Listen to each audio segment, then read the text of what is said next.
Здравствуйте, уважаемые коллеги. Я сегодня хотел бы поразмышлять, рассказать о том интересном направлении исследований, разработок и практики, которое мы разворачиваем. Мы пробуем сделать анализ преподавания, исследования преподавания для учителя, для преподавателя, для любого, кто работает с людьми, наверное, более высокотехнологичным и удобным. И для начала позвольте показать проблематику, как мы ее видим, ну и некоторое направление или программу, собственно, работы. Прежде всего мы пробовали сформулировать тезисы, проблемы о том, что происходит с обучением в школе на практике. Куда движется в целом дрейф, вот как происходит дрейф преподавания, дрейф обучения. Значит, и нам кажется, что вот 4 таких пункта, 4 проблемы, направления проблемные могут показать нам действительно дрейф вот этого большого корабля под названием школа. Мы понимаем, что обучение, сосредоточенное только на академических знаниях, является, наверное, недостаточно точным сформулированным заданием или задачей для школы. И, собственно, многие уже это тоже осознают и давно. И в этом смысле трансформация обучения, трансформация системы обучения движется в сторону персонализации целей, связанных с личностью, от развития личностного потенциала. Мы достаточно активно начинаем обсуждать благополучие детей и учителей в школе, для того, чтобы наше обучение не производило негативных эффектов, негативного влияния, ну или как минимизировать негативное влияние на личность. Понятно, что это вопросы очень тонкие, во многом вопросы даже искусства какого-то педагогического, но тем не менее вот общий вектор изменений, целеполагания, на наш взгляд, он связан с выходом за пределы чисто академического целеполагания, обучения предметам, не игнорируя, конечно, их, вот, в сторону развития личности, личностного потенциала, потому что нам не дано предугадать, что будет завтра, даже послезавтра. Поэтому, конечно, важнее всего научить человека или развить в нем такие способности, которые будут управлять его способностями, по выражению Дмитрия Леонтьева. Второй очень важный пункт состоит в том, что система обучения как бы уходят немножко из школы, и инновации, значит, они начинают концентрироваться, не все, но многие, в так называемой сфере EdTech, Educational Technology, имея прежде всего, конечно, цифровые или платформенные решения, цифровые поддержки систем обучения. Но, что самое парадоксальное, эти цифровые платформы, цифровые решения, они как бы не захватывают базовые методики, да, они не захватывают вот основу, центр, да, методической работы учителя, они в основном компенсируют некоторые недостатки школьные, рутину, скуку, растянутость времени, многие другие какие-то такие эффекты не очень правильные. Но сами они не очень понимают, что такое общее образование, что такое его базовая методика и обучение и воспитание, кстати. Третья важная фиксация состоит в довольно давно открывшемся факте о том, что потери системы, потери мы, конечно, в кавычки берем, в общем, 25% детей не умеют применять те знания, которые они получают в школе. Это означает потенциальные риски, повышенные потенциальные риски потерь в экономике. соответственно, низкоквалифицированные рабочие места, неспособность или ограниченная способность, точнее говоря, реализовать себя в работе, ну и многие другие проблемы, которые возникают с людьми, не владевшими функциональной грамотой. И четвертое, значит, вот в связи с обучением, это проблема обратной связи о ситуации ученика и, кстати, и о ситуации учителя тоже, да. Мы в этом смысле, пользуясь, забегая вперед, немножко скажу, что пользуясь цифровыми инструментами, можем эту проблему потихонечку решать, расшивать. Но перед этим очень важно подчеркнуть мысль о том, что обучение, то есть практики обучения, практики организации учения, практики преподавания необходимо исследовать, необходимо понять, как они устроены сегодня. Вот я обозначил некоторые общие тренды, общий дрейф такой системы образования, вот в части именно преподавания и преподавательских таких процессов. Значит, но этот объект, конечно же, ускользает от исследователей по разным причинам. Есть причины чисто экономические, потому что значит набрать, например, эмпирический материал для исследования преподавания, ну, там, в какой-нибудь условно начальной школе, да. Мы можем записать или отснять это, но для этого потребуется довольно серьезные усилия. Я уж не говорю о том, что сама проблема съемки урока, она до сих пор, ну, не то чтобы решена, я бы так сказал, да. То есть те, кто думает, что просто взял камеру, отснял урок, они, в общем, сильно ошибаются. Значит, мы, обсуждая эту проблему изучения учительских практик, практик преподавания, поняли, что есть 4 таких ее аспекта, или 4 проблемы, вот, которые ну, стоит обсудить, стоит озвучить. Значит, первое – это исследование, что мы исследуем невоспроизводимые практики, то есть, собственно, не практики. Значит, мы часто сталкиваемся с какими-то очень яркими феноменами, со стартапами, которые являются многообещающими в смысле педагогической результативности и так далее, но оказывается, что это эффект одного человека, оказывается, что это эффект каких-то инвестиций, и дальше он не имеет шансов воспроизвестись в той системе, в которой мы работаем, ну или в какой-то ее расширенной немножко версии этой системы. В этом смысле мы сталкиваемся с феноменом непрактики, с какими-то, может быть, зачатками практики, и в этом смысле мы должны использовать его, конечно, в исследовании как абсолютный феномен, как персонифицированный. А действительные критерии практики связаны, конечно, с воспроизводимостью. То есть, если мы можем воспроизвести некоторые модели работы, тогда мы можем утверждать, что есть нечто воспроизводящееся. Ну, очень простой пример – это классическая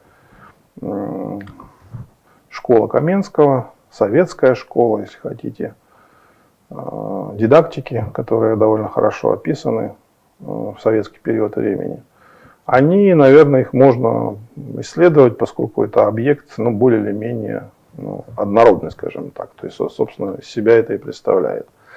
Значит, вторая проблема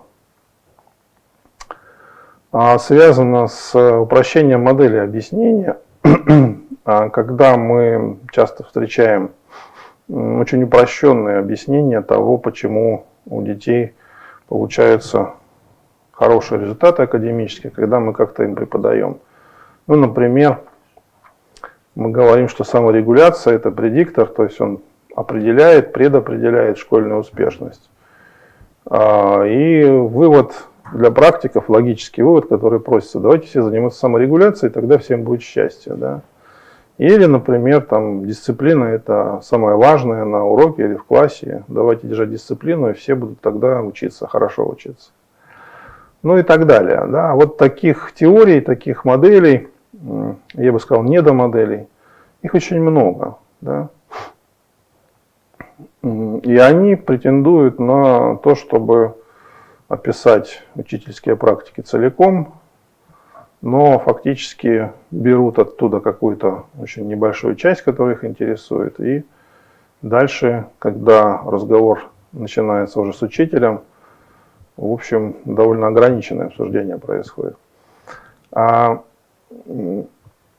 И можно привести контрпример к этому, когда мы обсуждаем не упрощение, а усложнение моделей, когда мы говорим, что какое-то явление, например, болезнь, есть функция от очень большого числа переменных, и может быть это вообще не функция, а может быть это сложный феномен, который объясняется многопричинностью, например. Да?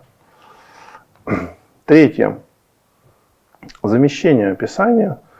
По-моему, одна из самых распространенных проблем, она состоит в том, что когда мы обсуждаем в исследовательском ключе или в рефлексивном ключе учительские практики, то мы сталкиваемся с описанием того, что люди говорят, ну, как надо. Они знают, как надо описывать, как надо методику показывать, проводить какое-то занятие и так далее. Но практически ни у кого нет описания, а как есть.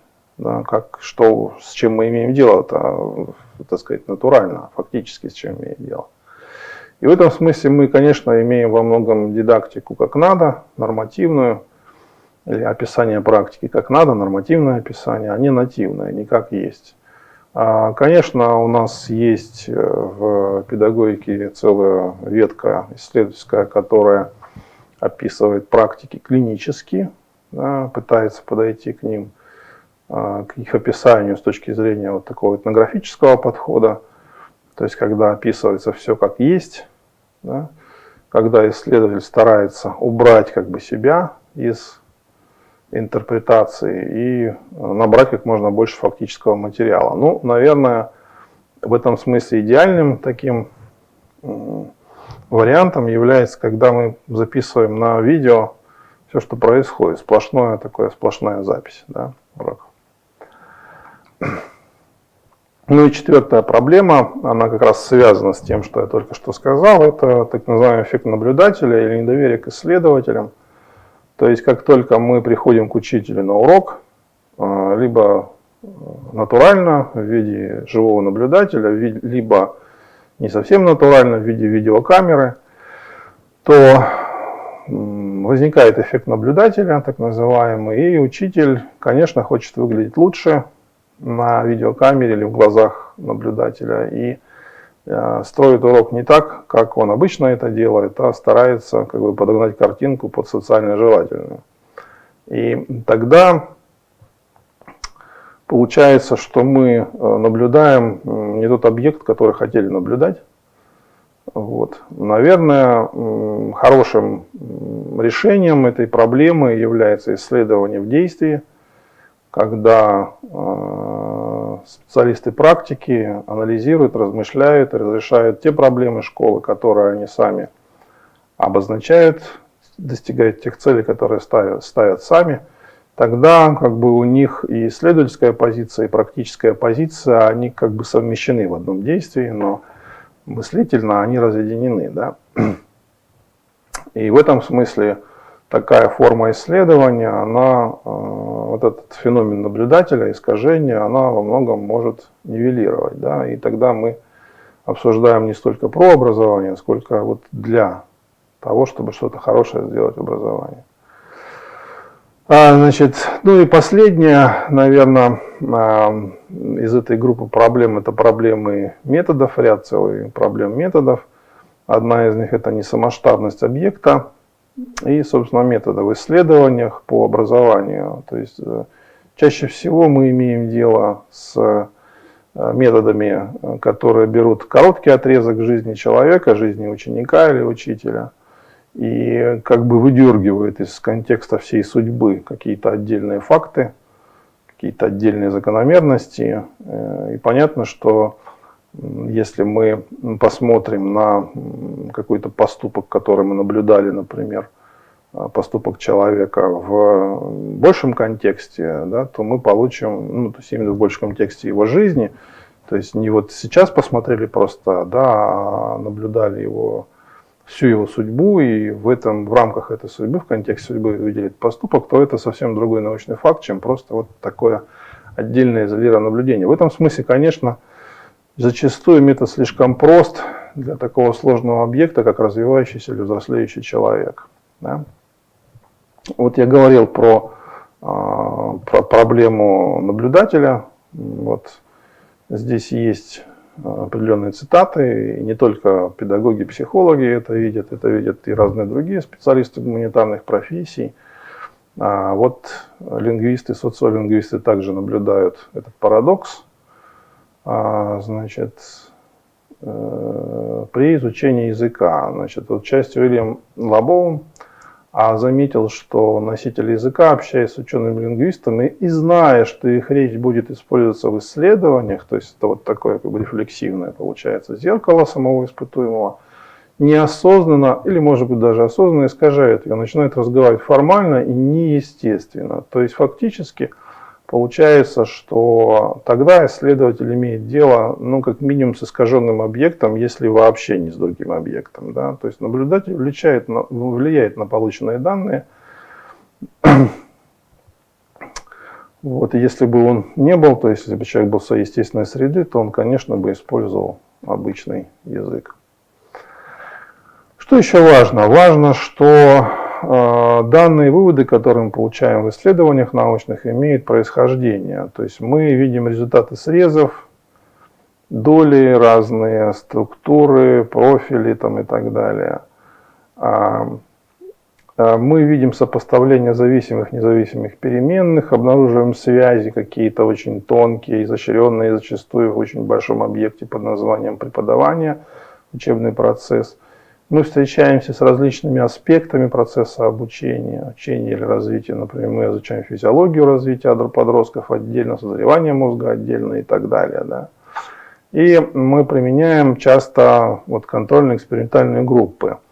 Ну, часто довольно наивно, но тем не менее, опять же, если мы следуем такой простой схеме, при которой берем две группы, одна не подвергается воздействию, вторая подвергается, в конце некоторого периода сопоставляем результаты также через какое-то измерение, то очень часто мы получаем эффекты, ну, может быть, логичные, но совершенно не очищенные от посторонних шумов и влияний. Мы не знаем, что происходило с этими людьми, с этими детьми между двумя периодами измерения, стартового и финального.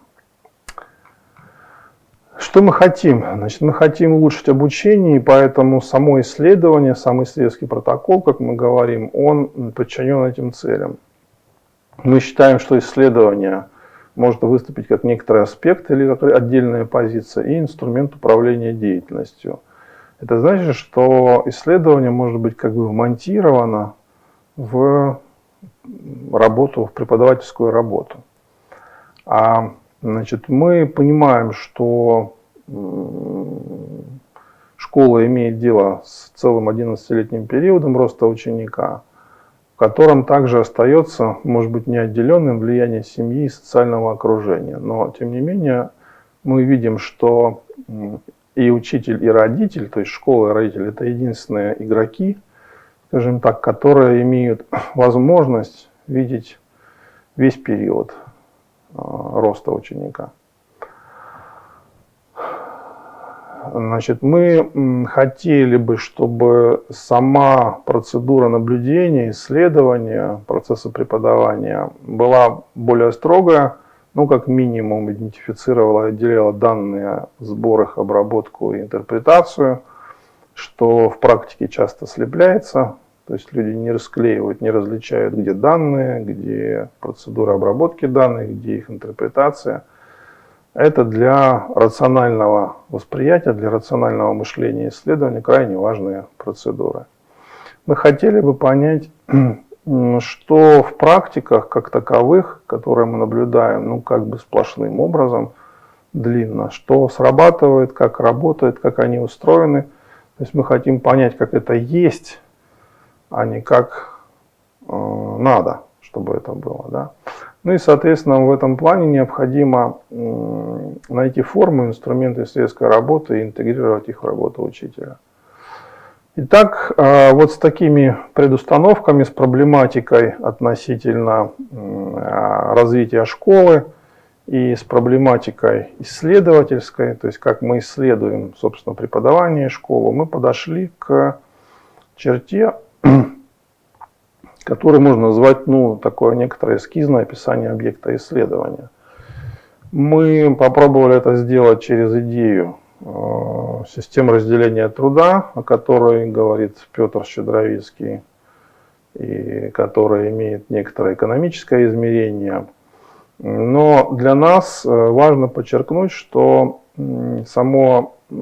цифровизация повлияла на эти аспекты. Мы как-то занялись подсчетами довольно простыми. Значит, если взять систему образования вместе там, с издательствами, обеспечивающей инфраструктурой материальной, вот муниципального, регионального уровня и так далее, ну как бы собрать вот игроков разных и позиционно их обозначить, там, управленцы, учителя, там, завучи, как-то дифференциация внутри управленческой группы этих позиций, даже по должностям по-разному. У нас получилось там, порядка 30 этих позиций, которые включают в себя обеспечивающие институты, инфраструктуру, сервисы, которые для школ поставляют разные внешние поставщики, ну и, конечно, само внутреннее устройство школы. А если мы посмотрим на то, что как бы условно завтра, но уже на самом деле сегодня есть в школе, то мы насчитали уже в 3 раза больше таких позиций.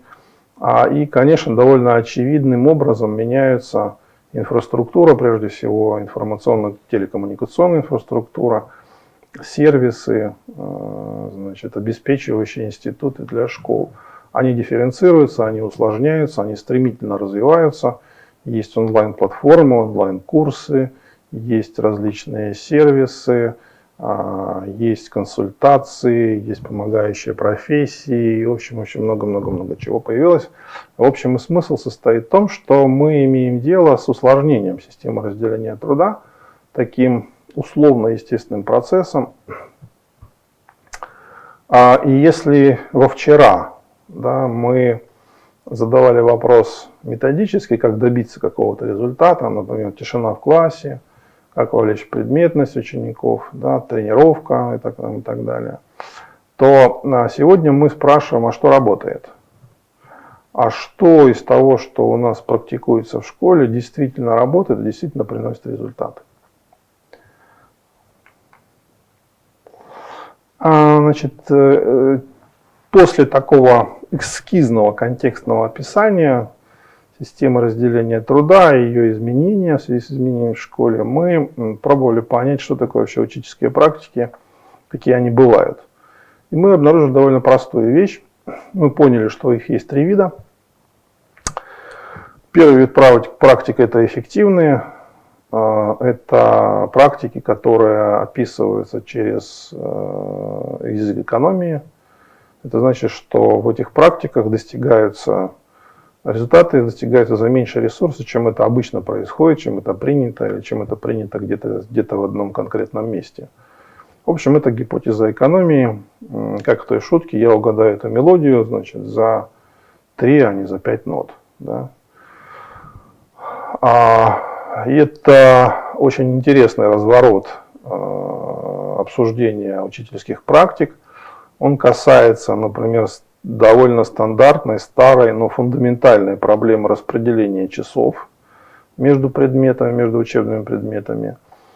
И если попробовать перед учителями, я рискну навлечь на себя гнев, но тем не менее, поставить вопрос, могут ли они какой-то предмет с выделенными условными 4 часа в неделю сделать такие же результаты за 2 часа в неделю, то это будет как раз вызов эффективности этим практикам. Да?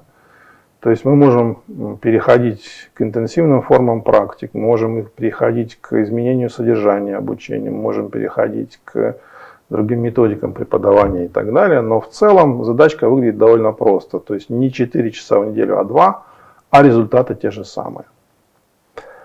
Это трудный вопрос, он еще трудный потому, что касается заработной платы, о чем вообще пока мы не говорим вообще никак. Второй вид учительских практик – это лучшее. Это отражает гипотезу превосходства по некоторому критерию или системе критериев. Это, собственно, те практики, которых мы объявляем лучшими на конкурсах, на состязаниях, в разных сетевых кооперациях, вот где бы то ни было. Собственно говоря, это довольно просто. Конструкция очень простая. Мы объявляем конкурс, объявляем вознаграждение, объявляем критерии. Значит, к нам приходят участники-конкурсанты, и в соответствии с этими критериями они должны пройти оценку. Как правило, оценка техническая и экспертная, содержательная оценка. Затем мы выстраиваем некоторые критерии оценки, ранжирования, рейтинга, рейтингования. И, собственно говоря, дальше оцениваем расстояние от первого места до последнего. У кого короче, тот и выиграл. Соответственно, именно эти практики мы называем лучшими. При этом внутри лучших практик, внутри конкурса могут быть и основания эффективности, и результативности, и какие угодно. Но смысл в том, что это практики, не то чтобы системные, да, а вот выдернутые изнутри системы в определенный конкурс.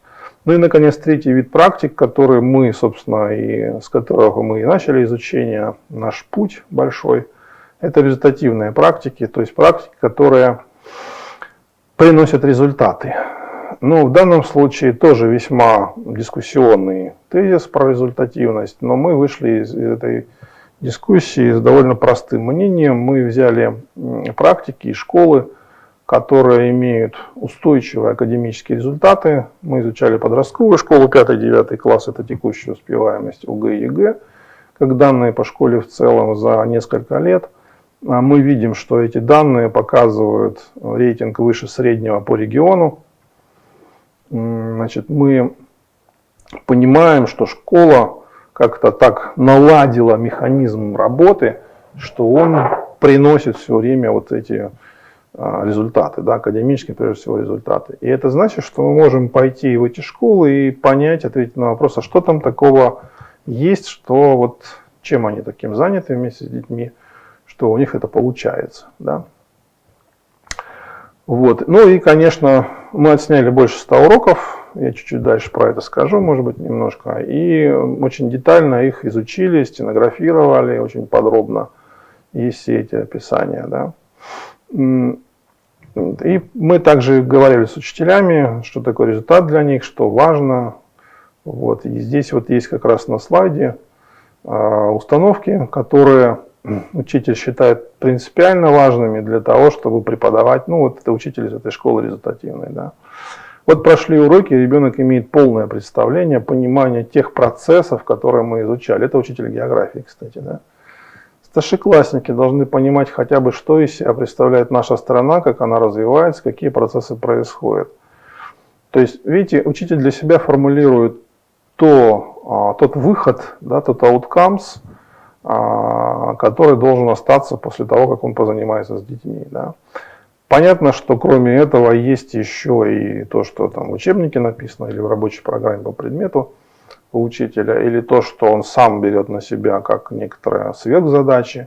В общем, мы видим, что у учителей есть своя интерпретация того, что называется результат, того, что они добиваются вместе с детьми в академическом прогрессе.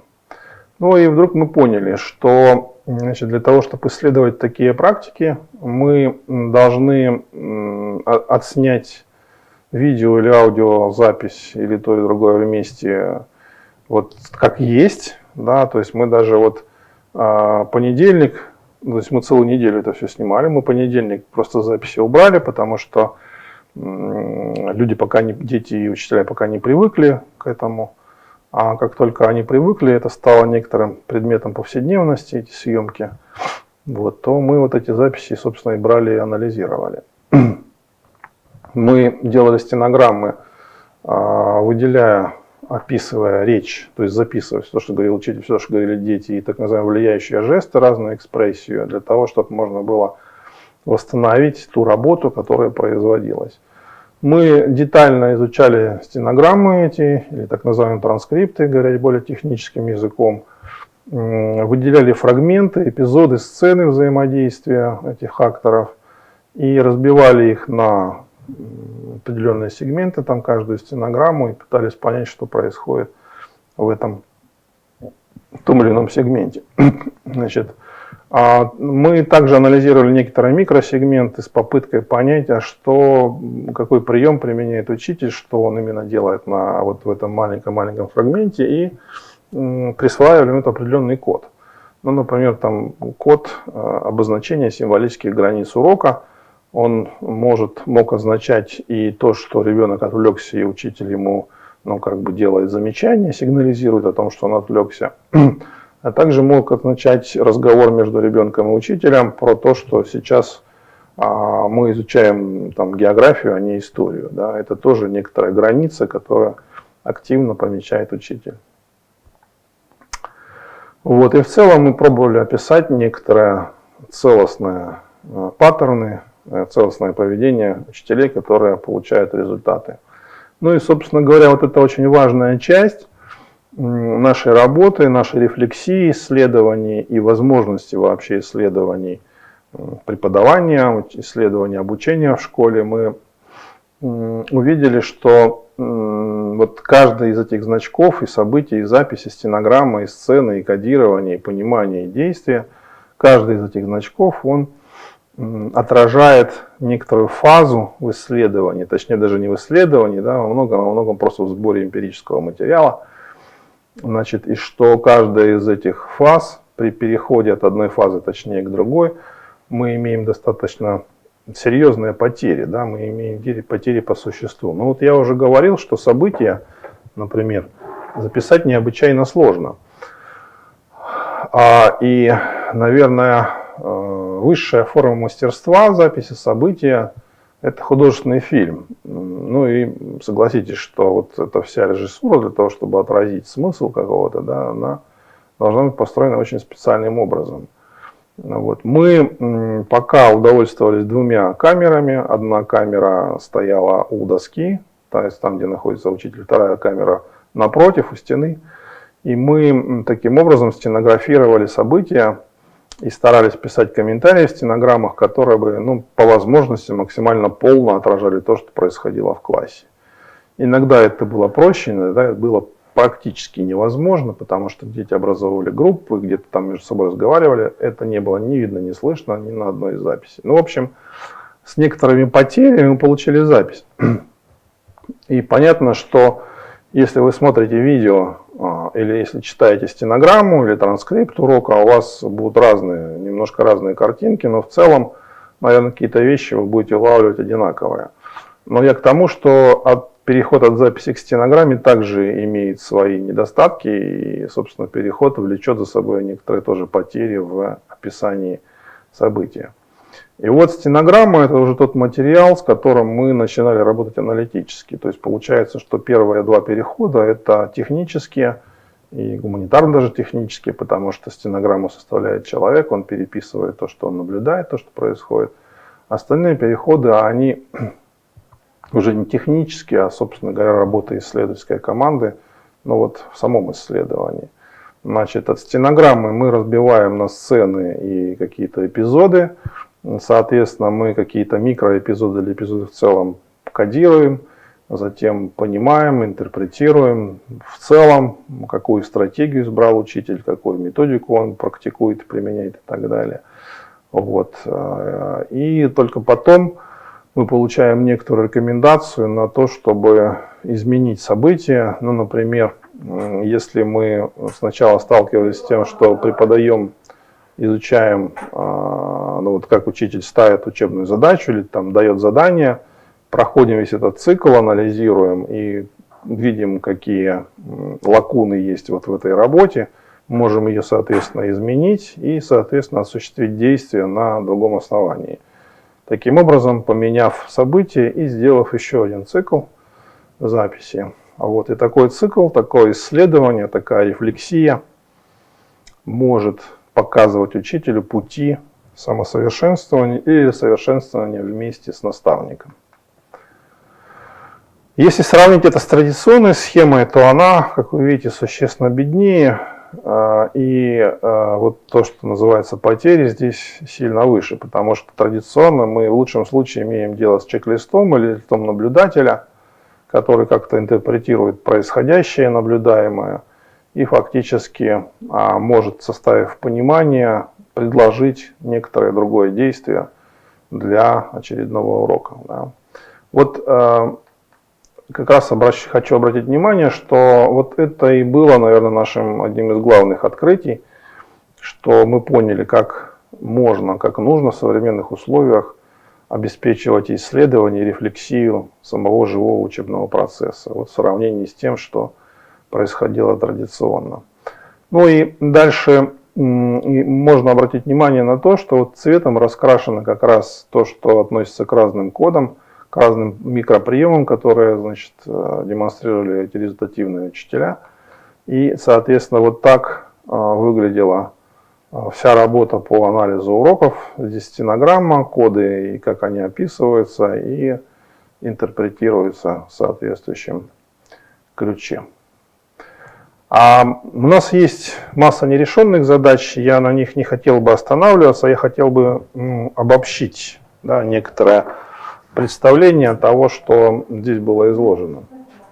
Обобщение это связано с тем, что вот здесь было показано, еще раз покажу, зелеными стрелочками в виде потерь. Да, ну и в целом производство вот, исследования, такой рефлексии, даже несмотря на сложность, теперь может быть сильно быстрее, дешевле и глубже. Потому что технически мы можем теперь делать запись события, ну, например, через фиксацию только речи учителя.